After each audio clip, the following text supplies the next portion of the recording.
Hola, esta semana os quería hablar de un proyecto que hizo Björk puntual, que fue bastante poco conocido y que muchos de vosotros posiblemente no hayáis oído hablar, pero que sin embargo vale la pena conocer.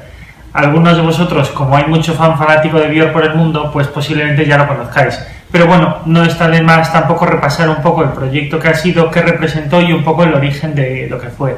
Y os estoy hablando del proyecto que hizo Björk en el 2010 con un grupo que se llama los Dirty Projectors.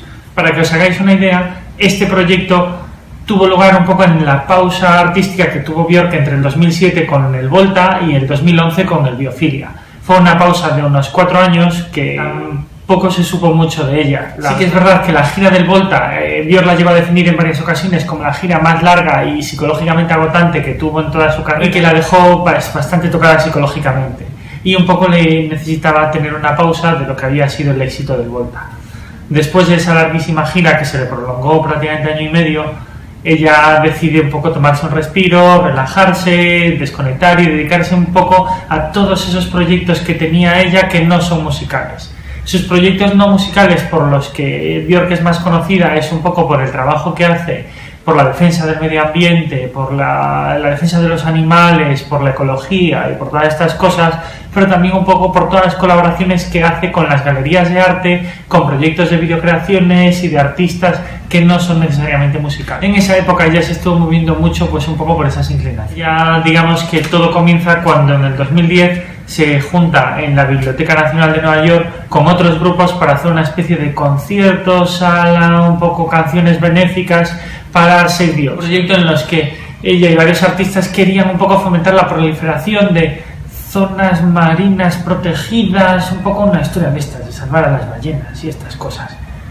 Ella se juntó con varios artistas y entre ellos uno con el que ya había colaborado puntualmente en algunas ocasiones, que eran los Dirty Projectors.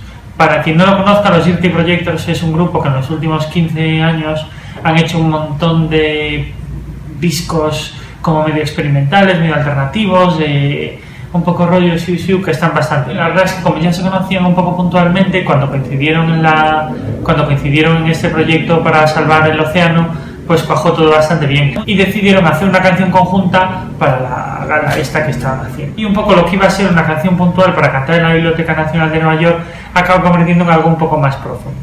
La idea era un poco clara, y es que no era tanto un proyecto musical profundo o una aventura musical duradera, sino un poco darle un poco más de cuerpo a lo que era el proyecto este de salvar el océano. De hecho, el disco va del océano, de las ballenas y de todas estas cosas. Se juntan y realmente el disco no tiene prácticamente preparación, no tiene prácticamente producción y no tiene prácticamente ensayo. Es algo como un proceso como muy intuitivo y muy curioso. Empiezan ellos, un poco se juntan, hablan un poco del proyecto, se vuelven a separar. Los Dirty Projectors hacen una especie de primeras bases de fondo, una especie de cajas de ritmos. Björk se graba a sí misma imitando como ruidos de ballenas y jugando con su voz, un poco como ya hacían los en el Volta. Y un poco están intercambiando vía correo electrónico estos trozos. Y la verdad es que ven que el proyecto va bastante al unísono y que encaja bastante. Un poco después de la actuación que realizan, deciden volver a juntarse y ver un poco a dónde les lleva eso. El proyecto se hace prácticamente sin componer, prácticamente sin ensayar y prácticamente sin producir. Y se hizo de esta forma de una manera bastante intencionada.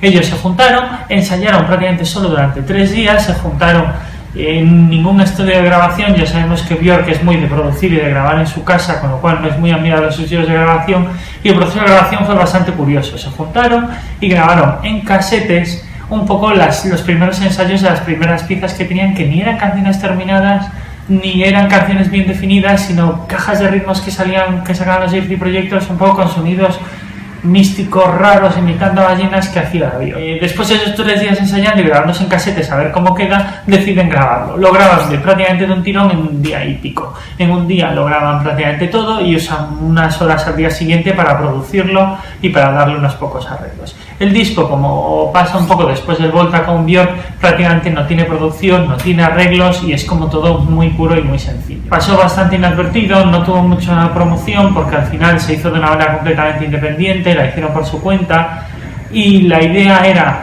ponerlo a la venta en el iTunes y ponerlo a la venta por la web que crearon solo a través de archivo MP3 y lo que recaudasen pues darle un poco más de punch a un poco la recaudación que tuvieron para salvar los océanos en este proyecto en la National Library de Nueva York. no llegó a tener muchas descargas y tampoco llegó a recaudar mucho dinero. Tal vez fue por eso, por lo que, si bien hay poca gente que conoce el proyecto, lo que sí prácticamente sabe es que ese proyecto sí se llegó a editar en vinilo un año más tarde. Lo editó Domino, que es la discográfica que mueve a los Franz Ferdinand y que mueve a los Kills y que mueve a muchísimos artistas indies. Hizo una pequeña edición de este proyecto un poco para ayudar a recaudar más dinero al proyecto. Para los que seáis muy fan de Björk y los que seáis bastante coleccionistas de este tipo de cosas, os recomiendo este vinilo sin ninguna duda porque cumple todas las características que hacen de este vinilo una pieza ideal para el coleccionismo.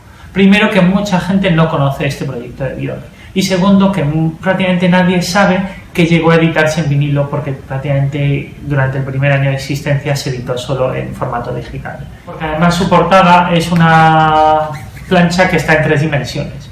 No solo eso, sino que solo se vendió en tiendas independientes y que encima está estrictamente numerada y editada. Esta en concreto es la edición 1140. Entonces, si sois muy fan de Björk, si os gusta el coleccionismo, esta es una pieza que os puede dar mucho que fardar cuando la enseñéis. Sobre el proyecto, es muy Björk, es muy Dirty Projectors. Os pongo abajo en la descripción el link para que lo podáis tener en el Spotify y lo podáis escuchar, porque realmente vale la pena. Y sobre todo yo creo que te ayuda mucho a entender un poco el salto que se dio del Volta de Björk en el 2007 al salto que empezó ya en el 2011 con el Biophilia, cuando ya todo el trabajo de arreglos de Björk, que iba un poco bajando poco a poco, Björk en la etapa de los primeros discos en solitario, del Homogenic y del Post y todos estos discos que tenían un enorme trabajo de producción, un poco va decayendo y se van haciendo como unos discos más puros, más naturales, más orgánicos, y el Biophilia yo creo que ya empieza esa nueva etapa de Björk que es extremadamente pura, extremadamente sencilla y que prácticamente no tiene trabajo de producción. Entonces, un proyecto muy interesante, poco conocido, una gran pieza de coleccionismo, pero sobre todo nos ayuda un montón a entender qué pasó en esa ruptura de su último disco del Volta del 2007 a lo que fue Björk de ahí en adelante. Así que bueno, cualquier duda que tengáis me escribís abajo o me lo ponéis, que estaré encantado. Y bueno, muchas gracias y nos vemos. Chao.